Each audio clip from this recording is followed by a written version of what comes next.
If you want to stay ahead of the latest shifts in AI visibility, SEO, AEO, and agentic readiness for brands and websites, listen to Be Visible. So, okay, picture this. A B2B SaaS company spending like $15,000 every single month on SEO content, right? Ranking top 3 on Google for all their core keywords. Okay, We do an audit on their site, and it turns out their firewall was literally dropping 100% of ClaudeBot crawler requests, silent block, zero visibility in Claude. wait, dropping them completely, like a total 403 error? Total 403. They had no idea. They were literally paying 15 grand a month to be completely invisible to AI search. That is crazy, but honestly, it happens way more than people think, especially on WordPress, right? Like WordPress powers, what, 43% of the web? Yeah, huge chunk. And most people set up standard security plugins or heavy page builders like Elementor or Divi, and they think, hey, I'm good, my SEO looks great. But those visual builders wrap your content in thousands of lines of unnecessary HTML code and JavaScript wrappers. Right, it's like a code tax. It really is. When an AI crawler like GPTBot or ClaudeBot or PerplexityBot hits that page, it has a strict token budget. If it spends all its tokens parsing div tags and template junk before it even reaches your actual text, it just gives up and moves on. And then your security plugins see all these fast automated requests coming in from AI bots and say, oh, that looks like a malicious scraper, let's block it. Yeah, that's exact. I always explain it like a restaurant. You know, a heavily styled web page is like a beautifully decorated dining room, right? Soft lighting, nice chairs, aesthetic vibes. But an AI agent isn't coming in to sit down and enjoy the ambiance. Right, it just wants to read the menu. Exactly. It wants a clean, plain text menu. If it takes 3 seconds of executing JavaScript and cutting through bloat just to find out what you serve, the AI agent is leaving and going to the restaurant next door that handed it a clean index card. So, okay, if someone is listening right now, what is the absolute first technical check they need to run on their site today? Go to your site domain/robots.txt. Right now, look at the rules. Right.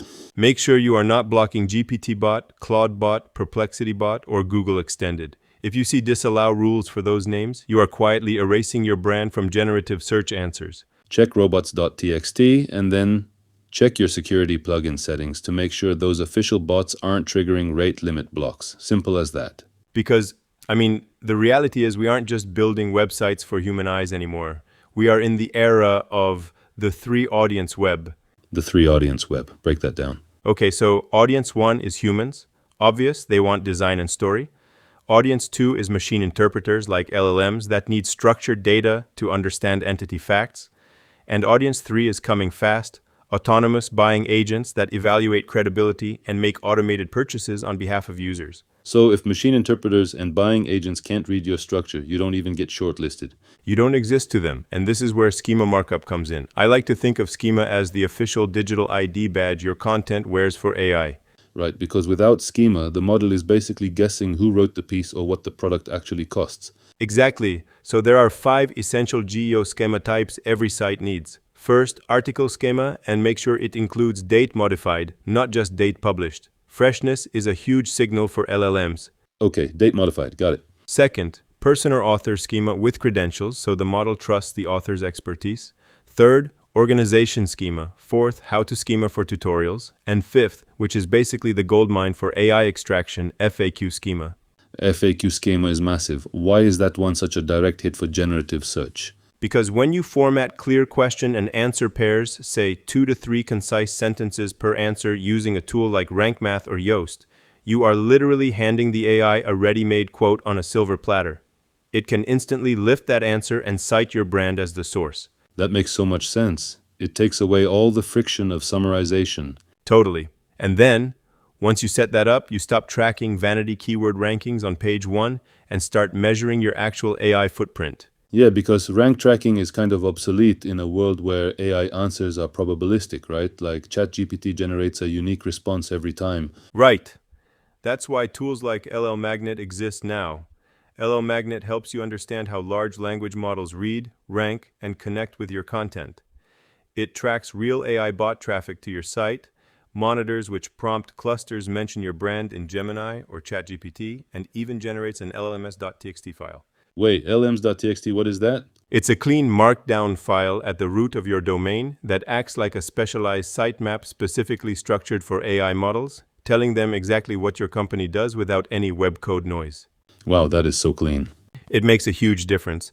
All right, so let's give the listener one concrete homework assignment for this week to get started. Okay, 3 quick steps. First, go into ChatGPT and Claude, type in your top 3 core product queries, and see if your brand gets mentioned or if your competitors own the citations. Step 1, prompt test. Step 2, run your key URLs through validator.schema.org to catch any broken schema errors.